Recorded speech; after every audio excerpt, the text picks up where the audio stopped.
Now then, it's midday, and you know what happens at midday. Do you know what happens at midday, Dan? I've got a fair idea. It means only 12 hours to go until the spectacle of midnight. Ah, but it also means this.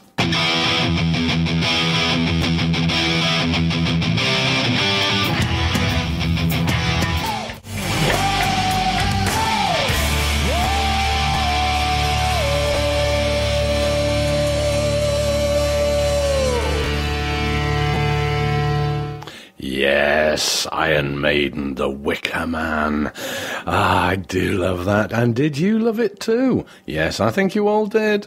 And I have with me in the studio a guest, a young man from Congleton by the name of Daniel Wood. Now, Dan has written a novel called The Saviour, and we're going to be talking about that. But he's also very active in the local Writers' Forum, has published poems, reviews, fan fiction, and an audiobook, a podcast novel, and seemingly lots of other stuff, including an animated web cartoon series. Now, that is, by anybody's standards, that is pretty impressive. So, Daniel's in the studio with me now. Good morning, Daniel. Or good afternoon, is it, in fact? It is indeed. Good afternoon, God of Thunder. And Hail! Quite right, too. Mm-hmm. I've seen as I'm recording this show, I might have to cut that bit out and use it. Okay. So, Daniel, tell me, how did you get into writing in the first place? Right. Well, it was always, ever since I was a child, really. I mean, I loved reading. I loved reading children's books. The main thing that I really loved reading the most when I was a kid was the Railway series by the Rev W. Awdry. Oh, yes. In other words, known as Thomas the Tank Engine. Great I stories. seem to remember those myself. Yeah, great stories indeed. Great stories indeed.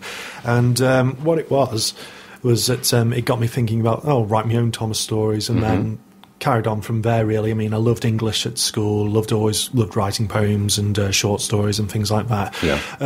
How I first considered writing as a potential career, it was when I was at college, wondering what am I going to do with my life, and then it was that feeling. Yeah, and it was when I got learned how to use the internet at college, and I discovered fan fiction on these various websites based on various subjects. I mean, some people out there who are on the internet write some great, terrific stories on things like EastEnders or Harry Potter, and I wrote a fan fiction of myself, based on my favourite computer game, Kingdom Hearts. Right. And I was so pleased with how well I was able to stick with it and finish the story, whereas previous attempts at writing a book had just flopped, really. And then it got to the point where I was like, right, I'm proud of this. People who are online and have read my story and have reviewed it saying that they really love it. It got me thinking, right, I'll take the original characters I've created from my fan fiction and I'll put them in an original novel myself, which is where The Saviour came into view. And it just carried on from there, really. So, do you want to tell us a little bit of what The Saviour's about? Right, okay. Well, if you want, I could just read this synopsis and be lazy. Or, I think I'll do that. Go on, do that. Okay, once upon a time, there were two orphans.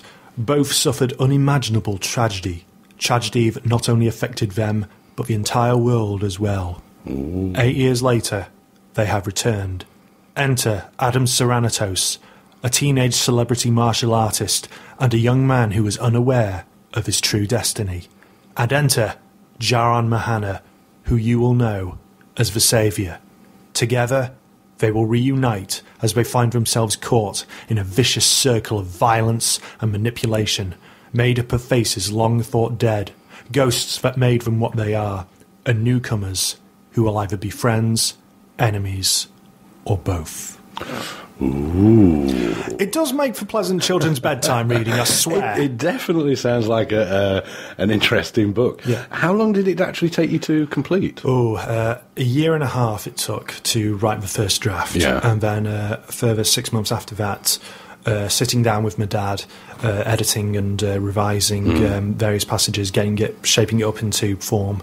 And then after that came years of rejections from publishers and agencies and all the things authors experience when they're trying to get recognised. Well, as some of my listeners will know, I have written a couple of novels myself, and I know exactly what you're talking about, because everybody thinks, it'd be great to write a novel. And it really is. It's one of those things that you do, and you just feel such a sense of satisfaction after having completed this thing. Definitely, yeah. And you think that that's going to be the hard part, but it really isn't, is it? No, it's not. I know I've had experiences trying to find agents and publishers and things like that, and in the end, I gave up for quite a long time, but you didn't. It's I came close. I did come close to giving up quite a few times, but every time when I was that close to saying, "Oh, forget it, it's not going to work," I thought to myself, "Hang on, you've come all this way, writing a thing. You're now at this stage where you're actually approaching people and you believe in your work to the point where it deserves to be on shop shelves. Why are you giving up now? It doesn't make sense." Yeah. So with that in mind, I just kept on plugging at it. Came close quite a few times. I did get a few agencies and a few publishers who said, "Hey, we like the first few chapters. We like the synopsis of the book. Show us the rest, please."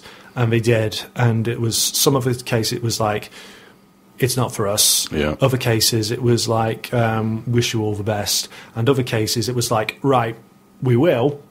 We like it. We really love it, and we're giving you a 500-word essay as to not 500 word, 500-page essay on why we love it so much.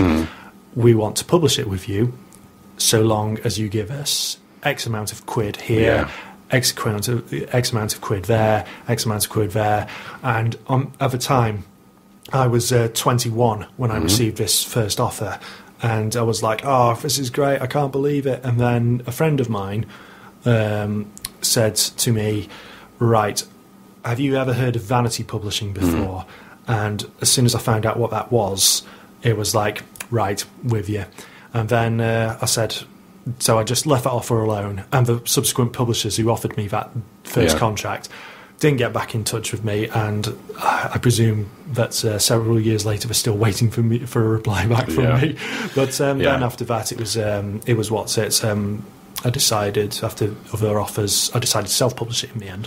Yeah, I know all about that. We'll talk about that in a minute, but we'll play one of your first tracks, which I hope is going to work. Okay. Which one do you want first? We've got a Whitney Houston, the Allman Brothers, the Killers and Motorhead lined up. Now, I'm not sure whether the Whitney Houston and the Killers will play, so do you want to try one of those first, and we can always put something else in? Well, Whitney Houston, she was a lass with class, so let's see if we can honour her first. Well, it says it's there, so let's see if we can get that one going, shall we? Come on, Whitney. So, fingers crossed. Fingers crossed. If I should stay, I would only be in your way.